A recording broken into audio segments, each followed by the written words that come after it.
Trump's new friends are in San Francisco, and they voted for Biden the last time out. I'm talking about the high-profile tech bros and venture capitalists who have all the money and power, you'd think, but they want more money and power. And the way you get more money and power is you see to it that Donald Trump is elected. First of all, he's transactional. He'll take care of you for your support. And secondly, he'll deliver more in the way of tax cuts. He'll make those tax cuts that he launched during his administration, he'll make them more permanent. Some of them, there has been a sunset clause on them, and he's likely to see to it that they get burnished into the tax code permanently. And secondly, and I think underreported on this, and then I'll get to the specifics on Trump's visit and we'll share a little video with you. Underreported is that when you are, these guys are billionaires. I mean, I think, right? Sachs, David Sachs, who started PayPal, was in on the PayPal, and Yammer, he's a high-profile venture capitalist. Chamath as well, who's the Facebook bro. He was one of the first people at Facebook. These guys gain more power when you get a guy like Trump in. So they have both mostly the tax thing. It lets them hang on to all that money. But also, when you have that, I'm going to call it oligarchical power, meaning, you have the money and power to influence policy. And policy in this case would be deregulation, right? You don't want the watchers watching you anymore. You want fewer financial regulations or protections. And you want fewer business regulations and protections. So these, again, you can call them oligarchs, billionaires, tech bros, whatever. They have an interest in that which Donald Trump has promised. So they've gone from the Biden column to the Trump column. Now, they may tell you, oh, but Biden has checked out. He doesn't know where he is. He's, look at the way he walks, look at the way he talks. So we'll get to that a little bit later in the show because I want to share with you a couple of, I thought, piercing comments from an opinion writer who I respect a lot, and I wanted to share them with you. But more to the point, that's just an excuse. That's a smokescreen. The real truth behind why they support Trump has to do with money and power. Anyway, that is the huge reason that Donald Trump came to San Francisco. There was going to be this giant party and fundraiser for him. But it was preceded by a big rally on the Marina Green. And Kim was telling me they had trouble getting people to show up to that, right, Kim? Yeah, there were only a couple people that came. They had to, I guess, cart them in from elsewhere, is what I understood, according to SF Gate. Take a look at a couple of moments from Trump's weekend on Marina Green. Engines. We saw the former president's Trump plane touching down at SFO this evening, and he headed straight for San Francisco to raise millions of dollars for his re-election campaign. The Trump chicken balloon also made an appearance in the Bay to greet him. Now, this time it was wearing a black and white striped jumpsuit on the back of a boat. But the people who put it up ran into some trouble. The winds were so strong that they had issues inflating it and keeping the prisoner upright. That may be the biggest, you can stop it for a second, Tony. That, to me, may be the biggest disappointment of the weekend. I mean, that was something, Kim had it in her news. We were talking about the fact that the Trump chicken in prison garb, they actually updated the prison garb. Sadly, it never then really got cleanly inflated because of the winds on the bay. No. Okay, Tony, go ahead. Prisoner upright. Trump's supporters started gathering hours ahead of his arrival, joining caravans in Redwood City and Oakland, some rallying at San Francisco's Marina Green, where some supporters told us they get a lot of pushback living here in the Bay Area. There's a surprise. I've had people try and rip my hat off. They've taken my flag. They've spat at me. Woo! Blue collar, man. Blue collar. Some supporters opted to play dress up to show their support. This one wearing a Trump Halloween mask and the his thing about trademark the red Trump tie. rallies, and this is something that Michael Shore has commented on here because, you know, he's been, I'll get to this comment in a second. I'm just seeing some comments I'll respond to. Michael Shore's been at multiple rallies. I mean, I think tons of Trump rallies, as you know. A lot of those conversations that he has with Trump supporters have gone viral. But it's a show. You don't see, this is a very different kind of political support than we've seen in the past. This is the cult of personality. But as you see this, it's a party. It's a show. And Michael has commented on the fact that people want that. He says their participation is not really informed by policy. They want to be part of the fun of it, playing the hits, the call and response, the lock her up, all that stuff. I saw a post online that had a copy of a Craigslist ad to pay people $75 to come to the Vegas rally. Extra if they dressed up and extra if they got filmed. Wow, thank you, Vicky and Tiburon. That's wild. All right, go ahead, Tony. To show their support. This one wearing a Trump Halloween mask and his trademark red tie, while this guy chose to dress like Uncle Sam. And I think it's encouraging that he's here. I mean, let's face it, very few people could withstand what he's going through. The Marina Green rally was met with some boos or thumbs down from drivers, and we met one lone counter demonstrator who says she expected some company.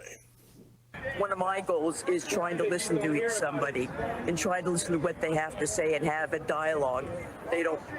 So far, the people I have talked to don't want to have a dialogue. I'm not saying everybody over here feels that way. At least you know in the Bay Area that you're probably not going to get mauled by those who disagree with you. I mean, probably. I mean, I don't know. Anyway, there was a fundraiser in the evening in Pacific Heights, I believe, at the home of David Sachs. To get in, it was $50,000 for a single ticket. Couples were $500,000. And there was a VIP level as well. They raised a boatload of money. Go ahead, Tony. Let's play a little bit. The fundraiser was at the home of venture capitalist David Sachs, where some couples paid $500,000 to get in the door. It was out here, though, where some of the liveliest confrontations happened tonight. That's not I 7 times on this flight line. That's a lie. That is a lie. Who's it from? Just an hour before Mr. Trump's arrival, the verbal fireworks began. Some Trump supporters and opponents got into heated clashes as they debated issues such as abortion. He steals women's reproductive rights. For supporters, this was a chance Boy, to see David their Sachs's candidate neighbors have to be really glad that he's decided to take on this kind of... Thanks for bringing the circus to town, pal. We just liked it when you were filthy rich and you shut the F up. Why do you need to bring us protests like this? Go ahead, Tony. Rare visit to San Francisco. Max Bonilla wanted to be part of this moment. We don't see this in California. I know people kind of try to stereotype California and make it like it's all blue. I don't believe that necessarily. Like, I think that there are definitely rural, conservative, red parts where people are coming from, maybe even suburban mom and dads, to come to a city like San Francisco when a guy that they love hardly comes by to even visit. Well, stop right there. I mean, dude, no offense, Mark Bonilla in this case. Is that his name? Mm-hmm. Yeah. But I would say, Mark, it is clear to everybody who looks at the state of California at all, California is not a blue state that way. It's the cities, perhaps you're talking about. Clearly, you're right about San Francisco and the Bay Area. That's a blue area. But just drive 50 miles and you've got yourself red country. And the state is solidly red in much of the Central Valley and much northern parts of the state and south around Fresno. I mean, there's no shortage of red, and Republican leadership and Republican support elsewhere in California. It's just that the population centers are dominated by blue. Go ahead, Tony. Heights, like Armand Domaluski, they felt the need to take a stand that Mr. Trump wasn't welcome in their neighborhood. I live 5 minutes from here, and when I heard that Trump, who hates reproductive rights, hates freedom, and hates America, was going to be in my neighborhood, I had to show up and show that he doesn't represent our values. There was a police presence in the area of Pacific Heights known as Billionaires Row. Only residents and attendees were allowed inside the barricades. One attendee who didn't want to be identified says she was impressed with the former president. I think he is incredibly witty and quick and warm and personal and authentic.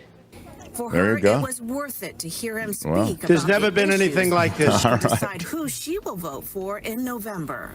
I wanted to have a first-hand experience to make my mind up, to have a better understanding.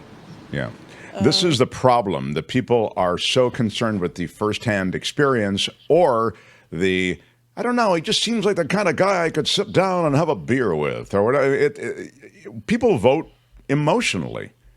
And so the idea that, you know, that becomes the thing that informs your vote, it's crazy. Meantime, the guy's, you know, appointing people to the Supreme Court that are taking your rights away or taking your child's rights away or however you want to think of it.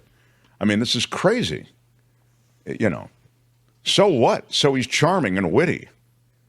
Charming and witty is something you want, you know, for a party host or a game show host, which is what he was. It's not necessarily what you want as a presidential nominee or as a president. But San Francisco came through for Donald Trump. At least those tech bros did. They're venture capitalists and tech bros who attended that party. And that Pacific Heights neighborhood was just filled with people who either lived on Billionaires Row or were comfortable there. Again, a $300,000 tier offering perks like a photo with Trump. And $500,000, as I mentioned, per couple. Those were the price tags. They say they raised north of $12 million in one night for Donald Trump. So it's remarkable. It's remarkable. And I think the other remarkable thing, when I say it's remarkable the pivot these guys have done. They've gone from being Biden people to being Trump people this time round. So let me say this about that. I think living in San Francisco and the Bay Area and a lot of cities right now has, and I this is also informed by some of the stuff I hear them say on their All In podcast, which is very popular. It's something that's a reaction to frustration with the lawlessness that we see in some of our cities. And I think some smack talking, I've had enough of this crap, political correctness, somebody who's talking back to the left in as crude a way as Trump does is something that these guys spark to. They may not say it. Now, but again, mostly it's money, it's taxes and power. It's the reduction of the regulations that affect business and the corporate world, and it is tax cuts. There's the invitation. Donald Trump, Donald J. Trump. Did you get one? I didn't. I did not. I did not. It's funny. That's a lot of money to me. Probably not to many people, but this election is going to come down to a handful of votes in a handful of states. And that money that was raised in San Francisco and in California, Trump then went to Southern California, so he scooped a lot of money out of the state of California. That money will be dumped in media buys and also in the ground game that's necessary. Offices getting out the vote in those handful of states with that handful of voters. Hi, it's Mark, and I thought that was great. Hit the notification bell, you'll know whenever there's a new video being dropped, and please subscribe to our channel to help us save the universe.